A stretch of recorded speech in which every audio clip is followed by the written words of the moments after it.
Know that you have left nothing undone. March 31, 2014. We have spoken in our last message of ways, methods, to increase your frequencies. We will bring some of them forward today. Let us state beforehand that we are not going to give you anything that is new. After all, you have been on this path for thousands of years and many ways of doing this have been developed. You were the ones who developed them. So we will jog your memories. We might give you a thought or two about them that may be other ways of thinking which you have not considered, but the practices are very, very old. They are well used. In the manner of wearing a pathway through a forest, that is a part of their efficacy. There is no need to reinvent the wheel. There is no need to blaze a new trail. We will speak of light, which is high-frequency energy.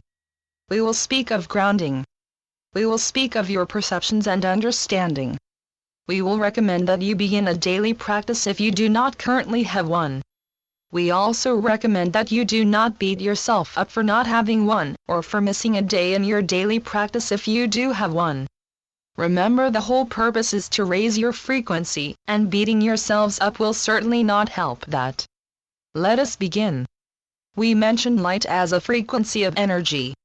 We would now remind you that we have recently spoken of all energy as being a total spectrum, and what you perceive as light, as being a portion of that spectrum, as is sound, heat, etc.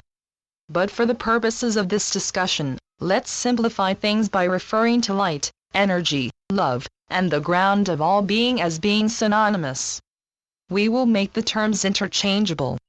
It is being said by many sources, and correctly, that you are in a process of increasing your physical body's capacity to hold higher and higher frequencies and amounts of that light which we have just defined. If you are upon this planet at this time, you already have managed to do quite a bit of this. Some do it quite well and painlessly. For some it is problematic. We have been at pains to mention frequently the uses of acceptance, gratitude, intention, grounding, etc. as ways to minimize the effects of this upon your mental and physical selves. Some who are having problems do not even suspect any of what we are discussing. Others, in their rush to accomplish their purposes, have bitten off more than they can chew, as you like to put it. It is possible to catch up, and it is possible to dial the intensity back. These are things we can help you with. We also mentioned grounding. The benefits of this can hardly be overstated.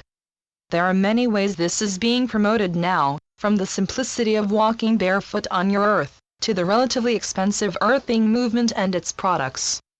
All of these things are quite beneficial. What we wish to mention now is that you will need to center yourselves in your hearts and then visualize a connection between you and your planet as often as you can. Returning to the topic of the universal energy itself, we wish to explain in one place some concepts which have been mentioned before lately, in order to solidify understanding and expand it a bit. The light, energy, healing, unconditional love, etc., which a great many of you invoke daily, is a oneness. It is, in its fullness, the I Am. It is conscious. It is intelligent. And you, in your varying ways of invoking it, are raising the frequency signature of everything around you as you raise your own frequencies. Allow us to repeat that, as you raise your own frequencies. You may, of course, direct the light you invoke to anything or anyone you choose, but your simple invocation alone will change you and everything else as well. You may invoke it, bask in it, and be at peace, and know that you have left nothing undone. It will, however, as is well known, follow your intention.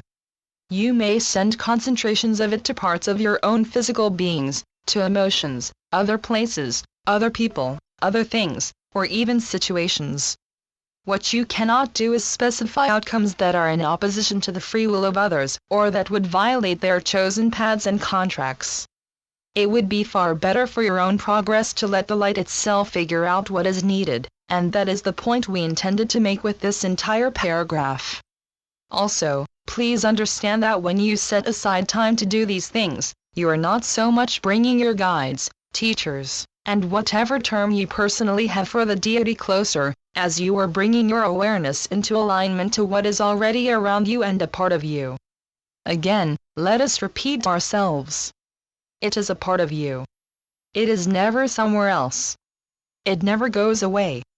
We never do not hear you. We never do not know how you feel. And you are not judged, except, as we have told you before, by yourselves. If you began reading this, you are very likely one of those who are on your journey of ascension. Since you have read this far, we are sure you are. So let us now express our deep thanks for your service to the all, and assure you that you are held in love and great appreciation. We shall continue our dialogue another day. Archangel Michael and the Councils. Channeled by Ron Head. oraclesandhealers.wordpress.com